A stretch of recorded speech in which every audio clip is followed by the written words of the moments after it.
ಪ್ರಿಯರೇ, ದೇವರು ಒಳ್ಳೆಯವರು, ಒಳ್ಳೆಯದನ್ನೇ ಮಾಡುವವರಾಗಿದ್ದಾರೆ. 1 ಯೋಹಾನ 2ನೇ ಅಧ್ಯಾಯ 1 ನಾವು ನೋಡುತ್ತೇವೆ. ನೀವು ಪಾಪ ಮಾಡದಂತೆ ಈ ಮಾತುಗಳನ್ನು ನಿಮಗೆ ಬರೆಯುತ್ತೇನೆ. ಈ ರೀತಿಯಾಗಿ ವಾಕ್ಯಗಳಿದ್ದರೂ ಅನೇಕ ವಿಶ್ವಾಸಿಗಳಿಗೆ ದೇವರು ಜಯದ ಜೀವಿತವನ್ನು ಅವರಿಂದ ಬಯಸ್ತಾನೆ ಅನ್ನುವಂತಹ ಸತ್ಯ ಏನಿದೆ, ಆ ಸತ್ಯವನ್ನು ಯಾರು ತಿಳಿದುಕೊಳ್ಳುವುದಕ್ಕೆ ಹೋಗಲ್ಲ. ಅನೇಕ ವಿಶ್ವಾಸಿಗಳಿಗೆ ಸತ್ಯದ ಜೊತೆ ನಡೆಯುವುದು ಅಂತಂದರೆ ಅವರಿಗೆ ಸ್ವಲ್ಪ ಕಷ್ಟ. ಆದರೆ ಇಲ್ಲಿ ದೇವರು ಹೇಳ್ತಾರೆ, ಸತ್ಯದ ಜೊತೆ ನಡೆ.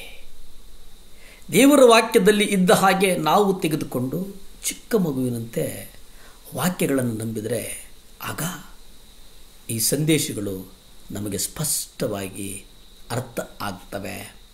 ನಾವು ನಮ್ಮ ಸ್ವಬುದ್ಧಿಯ ಮೇಲೆ ಆತುಕೊಳ್ಳುವುದಾದರೆ, ಒಂದು ವೇಳೆ ನನ್ನ ಜ್ಞಾನದ ಆಧಾರದ ಮೇಲೆ ನೋಡೋದಾದರೆ, ಒಂದು ವೇಳೆ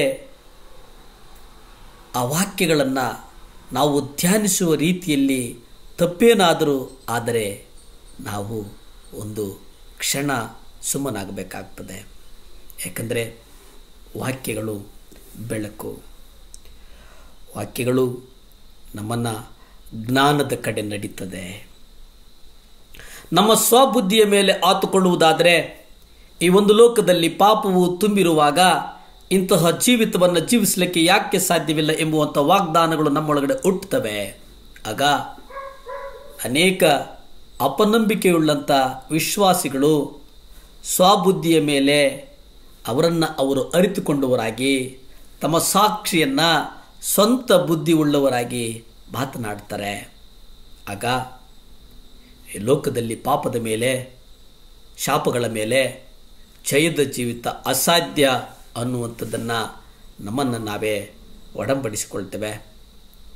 ಯಾವಾಗಲೂ ನಾವು ಜಯದಲ್ಲಿ ಜೀವಿಸಬೇಕೆಂಬುದು ದೇವರು ಬಯಸ್ತಾರೆ ಅನ್ನುವುದು ಎಷ್ಟು ಸತ್ಯವೋ, ನಾವು ನಮ್ಮನ್ನು ಸತ್ಯದ ಮೇಲೆ, ಬದುಕಿನ ಮೇಲೆ ನಮ್ಮನ್ನು ಪ್ರಾಮಾಣಿಕವಾಗಿ ನಾವು ಪಾಪದ ಮೇಲೆ ಜಯದ ಜೀವಿತ ಅಸಾಧ್ಯ.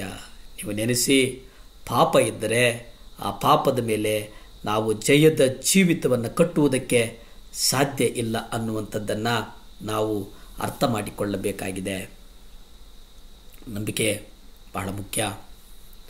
ಯಾವ ನಂಬಿಕೆ ಅಂತಂದರೆ, ಈ ಜೀವನದ ಮೇಲೆ ನಂಬಿಕೆ ಇಲ್ಲದೆ ನಾವು ಜಯದ ಜೀವಿತವನ್ನು ಪ್ರವೇಶಿಸುವುದಕ್ಕೆ ಅಸಾಧ್ಯ ಆಗ್ತದೆ. ಈ ಕ್ರಿಸ್ತಿಯ ಜೀವಿತದಲ್ಲಿ ಪ್ರತಿಯೊಂದನ್ನು ಸಂಪೂರ್ಣವಾಗಿ ನಾವು ನಂಬಿಕೆಯ ಮೇಲೆ ನಿಂತಿದ್ದೇವೆ, ನಂಬಿಕೆಯ ಮೇಲೆ ಆಧಾರಗೊಂಡಿದ್ದೇವೆ, ನಂಬಿಕೆಯ ಮೇಲೆ ನಡೀತಾ ಇದ್ದೇವೆ, ನಂಬಿಕೆಯ ಮೇಲೆ ನೆಲೆಗೊಂಡಿದ್ದೇವೆ. ಪ್ರಿಯರೇ, ದೇವರು ಕೊಟ್ಟಂಥ ತನ್ನ ವಾಕ್ಯದ ಮೂಲಕವಾಗಿ ಬರುವ ಪ್ರಕಟಣೆಯ ಮೇಲೆ ನಂಬಿಕೆಯು ಅಸ್ತಿವಾರದೋಪಾದಿಯಲ್ಲಿ ನಿಂತಿದೆ. ನೀವು ನಿಮ್ಮ ಜೀವಿತದಲ್ಲಿ ಪಾಪದಿಂದ ಅನೇಕ ವರ್ಷ ಸೋತು ಹೋಗಿ ಜೀವಿಸ್ತಾ ಇದ್ದಾಗಲೂ ಅದು ಯಾವ ವ್ಯತ್ಯಾಸವನ್ನು ಮಾಡಲಾರದು. ಯಾವಾಗಲೂ ಜಯದಲ್ಲಿ ಜೀವಿಸ್ತೇವೆ ಎಂಬ ಈ ಸತ್ಯವನ್ನು ಸ್ಪಷ್ಟವಾಗಿ ನೀವು ದೇವರ ವಾಕ್ಯದಲ್ಲಿ ಗಮನಿಸುವುದು ಅದು ಬಹಳ ಮುಖ್ಯ. ಯಾಕಂದರೆ ನಾವು ದೇವರ ವಾಕ್ಯಗಳಲ್ಲಿ ಗಮನಿಸುವುದಾದರೆ ಅದು ಪಾಪದ ಮೇಲೆ ಜಯದ ಜೀವಿತಕ್ಕೆ ನಡೆಸುವಂತಹ ಒಂದು ಪ್ರಥಮ ಹೆಜ್ಜೆಯಾಗಿರ್ತದೆ. ಹಾಗಾಗಿ ನಂಬಿಕೆ ಬಹಳ ಮುಖ್ಯ. ಪ್ರಾರ್ಥನೆ ಮಾಡಿಕೊಳ್ಳೋಣ. ಭೂಮಿ ಆಕಾಶಗಳನ್ನು ಉಂಟು ಮಾಡಿದಂಥ ಸರ್ವಶಕ್ತನಾದಂಥ ದೇವರೇ ಸ್ತೋತ್ರಪ್ಪ. ದೇವರೇ, ಯಾರ್ಯಾರು 7 ಲ್ಯಾಂಪ್ ಚಾನಲ್ ನೋಡ್ತಾ ಇದ್ದರು ಅವ್ರಿಗಾಗಿ ಪ್ರಾರ್ಥಿಸ್ತೇನೆ. ಯಾರ್ಯಾರು ಅನಾರೋಗ್ಯದಿಂದಿದ್ದಾರೋ ಅವ್ರಿಗಾಗಿ ಪ್ರಾರ್ಥಿಸ್ತೇನೆ. ಯಾರ್ಯಾರು ಹಾಸಿಗೆಗಳ ಮೇಲಿದ್ದಾರೋ ಅವ್ರಿಗಾಗಿ ಪ್ರಾರ್ಥಿಸ್ತೇನೆ. ಯಾರ್ಯಾರು ಖಿನ್ನತೆಯಿಂದಿದ್ದಾರೋ ಅವ್ರಿಗಾಗಿ ಪ್ರಾರ್ಥಿಸ್ತೇನಪ್ಪ. ಯಾವ ಲವಾಶೇಷವೂ ಇಲ್ಲದೆ ಸ್ವಾಮಿ, ಎಲ್ಲ ಮಕ್ಕಳನ್ನು ಗುಣ ಮಾಡಯ್ಯ.